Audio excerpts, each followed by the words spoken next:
Hello everyone, समांतर चतुर्भुज के नियम पर आधारित इस लास्ट एग्जाम्पल को देखते हैं और उसके बाद इसकी एक्सरसाइज भी बाद में करते हैं। तो क्वेश्चन को देख लेते हैं। क्वेश्चन ये अलग टाइप का है थोड़ा सा।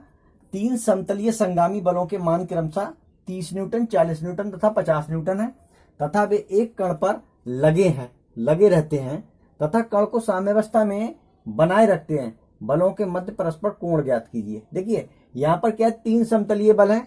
समतलीय बल मतलब ऐसे बल जो एक ही बिंदु पर लगे हुए हैं, ठीक है। और उनका जो मान दे रखा है वो कुछ इस तरह से है, 30, 40 और 50 न्यूटन, ठीक है। तथा वे एक कण पर लगे रहते हैं तथा कण को साम्यावस्था में बनाए रखते हैं। खास बात क्या है, साम्यावस्था में बनाए रखते हैं। साम्यावस्था में बनाए रहने के लिए यानी कोई पिंड है और उस पिंड पर अगर मैं एक फोर्स इधर से लगाऊं और दो बल लगाऊं, ठीक है, तो दोनों बल कुछ इस तरह के होने चाहिए कि जितना मैग्नीट्यूड का ये बल लग रहा है उतनी मैग्नीट्यूड का दूसरा बल हो, ठीक है, एक ही लाइन ऑफ एक्शन पर। तभी पिंड को ये साम्यावस्था में रख सकते हैं। या फिर अगर तीन बल लग रहे हैं, ठीक है, तो तीनों बल अगर साम्यावस्था में है तो ये है कि इन दोनों बलों का योग तीसरे बल के बराबर होना चाहिए। या मान लीजिए ये F1 है, ये F2 है, ये F3 है, ठीक है, तो F1 F2 का मान F3 के बराबर हो और अपोजिट हो, ठीक है। या फिर F1 F3 का मान क्या है, F1 और F3 का मान F2 के बराबर हो, तभी ये पिंड साम्यावस्था में रह सकता है। या फिर F2 प्लस F3 का मान F1 के बराबर हो, तभी ये पिंड साम्यावस्था में रह सकता है।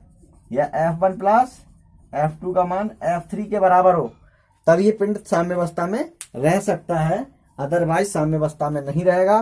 तो दो बलों का जो योग है ना, दो बलों का योग है वो तीसरे बल के बराबर होना चाहिए और एक ही लाइन ऑफ एक्शन पर अपोजिट डायरेक्शन में होना चाहिए, तभी ये जो पिंड है वो साम्यावस्था में रह सकता है। तो हम यहाँ पर मान ले रहे हैं कि तीन बल दे रखे हैं, बिंदु O पर लगे हैं। कोई बिंदु O है, उस पर तीन बल लगे हुए हैं। वो बल हमने मान लिए P बराबर 30 न्यूटन, Q बराबर 40 न्यूटन, R बराबर 50 न्यूटन, और एट रैंडम हमने ये बना दिया। हमने कह दिया है यहाँ पर आप अपनी मर्जी से किसी को P, Q, R मान सकते हैं, नो प्रॉब्लम, ठीक है। यहां हमने मान लिया कि इन दोनों बलों के बीच कोण अल्फा है और इन दोनों बलों के बीच कोण बीटा है, इन दोनों बलों के बीच कोण गामा है। यही कोण हमें निकालने हैं। तो पहली कंडीशन में हम क्या करेंगे, कंडीशन मैंने बताई थी, साम्यावस्था में है तो R अगर इसको माना है और PQ इनको मान लिया, ठीक है, तो हम यहां पर सॉल्व करेंगे। कैसे, बी नॉट डेट, हमें फार्मूला पता है और इस फार्मूले में हम सीधी सीधी वैल्यू लगा रहे हैं, R की वैल्यू, P की वैल्यू और Q की वैल्यू, और इसको सॉल्व करेंगे तो हमें क्या मिलेगा, cos अल्फा बराबर 0 ये वैल्यू मिलेगी। तो cos अल्फा बराबर cos 0 और यहां से अल्फा का मान हमारे पास मिल जाएगा। तो एक वैल्यू हमने निकाल ली। अब दूसरी वैल्यू निकालने के लिए आपको ध्यान रखना पड़ेगा। देखिए केस नंबर सेकंड जब हम डिस्कस करेंगे तो P, Q और R इनको चेंज कर देंगे आपस में, ठीक है। P, Q, R की वैल्यू को हम चेंज करेंगे।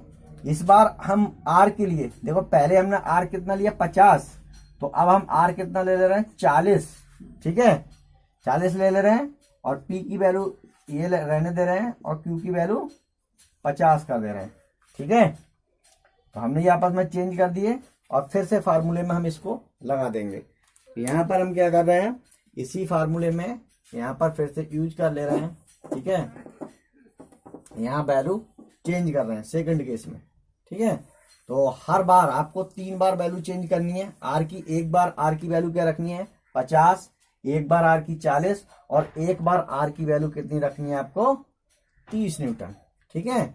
और इस तरह से आप रखेंगे तो तीनों कोण हमारे पास निकल के आ जाएंगे। तो यहाँ पर मैं कितना रख रहा हूँ, P बराबर मेरे पास 30 न्यूटन ही है, Q बराबर मैंने 50 कर दिया, ठीक है, इंटरचेंज कर दिया, या मैंने 40 कर दिया। तो R बराबर मैं यहाँ पर करूंगा 40 का स्क्वायर प्लस 30 का स्क्वायर प्लस 50 का स्क्वायर प्लस, ठीक है, यहाँ पर मेरे पास हो जाएगा कितना 2 गुणे 30 गुणे 50, कॉस कितना लूंगा मैं बीटा, ठीक है। बीटा क्यों ले रहा हूँ, क्योंकि यहाँ पर अगला वाला हम यहाँ पर क्या लेंगे कॉस को हम चेंज कर देंगे, कॉस बीटा ले लेंगे, ठीक है। नहीं, यहाँ पर पहले यहाँ गामा लेना पड़ेगा, ठीक है। गामा क्यों लेंगे ये भी मैं आपको बता दे रहा हूँ। गामा है ना, गामा इसलिए ले रहे हैं क्योंकि दो बल हमारे पास थे पहले, पी और क्यू, है ना। परिणामी ये था तो हमने अल्फा कोण लिया था। अब हमारे पास क्या है, पी क्यू, हमारे पास जो वैल्यू है, ठीक है, पी क्यू की। अब देखिए यहाँ पर पी कितना है मेरे पास, ठीक है, पी 30 न्यूटन है, तो पी 30 न्यूटन रहने दो, क्यू बराबर 50 न्यूटन, ठीक है। तो क्यू बराबर 50 न्यूटन। अब ये जो है वो क्यू हो गया, ये क्या हो गया, क्यू। और आर कितना हो गया, 40 न्यूटन। आर क्या है, ये 40 न्यूटन। तो हम हमेशा कोण किसके बीच निकालते हैं, पी और क्यू के बीच, है ना। तो पी क्यू के बीच कोण क्या बन रहा है, गामा। तो हम इसलिए इसको ये वाला गामा लिखेंगे, ठीक है। तो यहाँ पर हमारे पास इसको हम सॉल्व करेंगे। तो सॉल्व करने के बाद ये हमारे पास आएगा 1600 बराबर ये 900 हो जाएगा प्लस 25 प्लस ये हो जाएगा मेरे पास 3000 कॉस गामा, ठीक है। तो मैं इसको सॉल्व कर रहा हूँ। ये मेरे पास आएगा 3000 cos gamma equal to minus ये कुछ इस तरह से आएगा 1800। और यहाँ पर कॉस गामा की वैल्यू निकालेंगे तो मेरे पास माइनस का 1800 अपॉन 3000 जो आएगा उसको सॉल्व करेंगे तो माइनस का 3/5 बराबर माइनस का मुझे मिलेगा 0.6, ठीक है। और यहाँ पर गामा बराबर निकालेंगे तो हो जाएगा कॉस इनवर्स माइनस में 0.6। ये वैल्यू कैलकुलेटर में डालना है और कैलकुलेटर में जब डालेंगे तो आंसर आ जाएगा 126.9, ठीक है। इतने अंश इतने मिनट, ठीक है, ये आंसर आ जाएगा। तो इस वैल्यू पर आप ना जाएं, ये आपको नहीं निकाल मिल रही तो कॉस गामा की ही वैल्यू निकाल के आप अभी छोड़ दें जब तक कि आपके पास कैलकुलेटर नहीं है, ठीक है। और इसके बाद मैं आगे बढ़ता हूं। तो देखिए यहाँ पर इस बार मुझे वैल्यू आर की कितनी लेनी है, आर की वैल्यू हम कितनी लेंगे, 30। तो आर की वैल्यू 30 लेंगे हम, ठीक है। तो यहाँ पर मेरे पास ये क्या हो जाएगा, आर हो जाएगा, ठीक है। आर मेरे पास ये हो जाएगा और पी मेरे पास और क्यू का मान जो है वो आपस में चेंज हो जाएगा। पी का मान कितना रहेगा, 40। इस बार पी का मान कितना हो जाएगा, 40। एक साइकिल क्वार्टर में इसको चेंज कर देंगे और ये हमारे पास इस तरह से हो जाएगा। तो यहाँ पर आप देखेंगे कि अब देखिए पी और क्यू के बीच हमको कोण निकालना है। तो पी और क्यू के बीच कोण कितना लेंगे हम, बीटा। तो यहाँ पर हम कितना लेंगे, बीटा। जब बीटा लेंगे तो यहाँ पर हम मान लगा देंगे। आर बराबर कितना हो जाएगा, 30 का स्क्वायर बराबर यहाँ पर 40 का स्क्वायर प्लस 50 का स्क्वायर प्लस 2 गुणे पी। मेरे पास यहाँ वैल्यू चेंज कर लो, 40 कर लो, केस नंबर 3 चल रहा है। और आर का मान हमारे पास 30 हो गया, क्यू का मान 50 हो गया, ठीक है। चलिए भाई, तो यहाँ पर हमारे पास हो जाएगा 40 गुणे 50 कॉस बीटा। और इसको आप सॉल्व करेंगे तो मैं डायरेक्ट सीधा लिख रहा हूँ, ठीक है। कॉस बीटा बराबर मुझे मिलेगा माइनस का 3200/4000, ठीक है।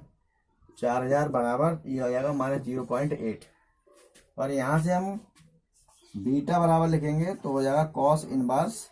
आप बस यहाँ तक निकालना सीख लो, ठीक है, माइनस 0.8। जब आपके पास कैलकुलेटर ले लेंगे आप तो कैलकुलेटर में ये मान जब डालेंगे तो बीटा का मान हमारे पास आ जाएगा 143.1। इतने अंश, ठीक है, इतने अंश इतने मिनट्स। ये अंश और मिनट्स के लिए मैं आपको बता दूंगा, ठीक है। आप सबसे पहले कैलकुलेटर ले लें उसके बाद।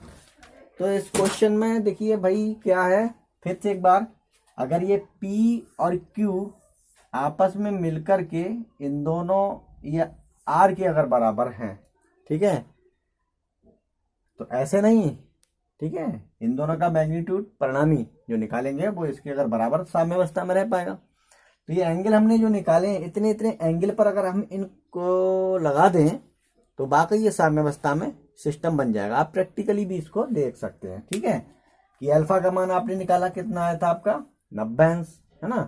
तो ये आप इस तरह से बीटा और गामा को सेट कर देंगे, आपका ये साम्यावस्था में पिंड रहेगा। तो ये 2014 में क्वेश्चन पूछा गया है, बहुत ही इंपॉर्टेंट क्वेश्चन है, तो आप इसको कर लें। Thank you.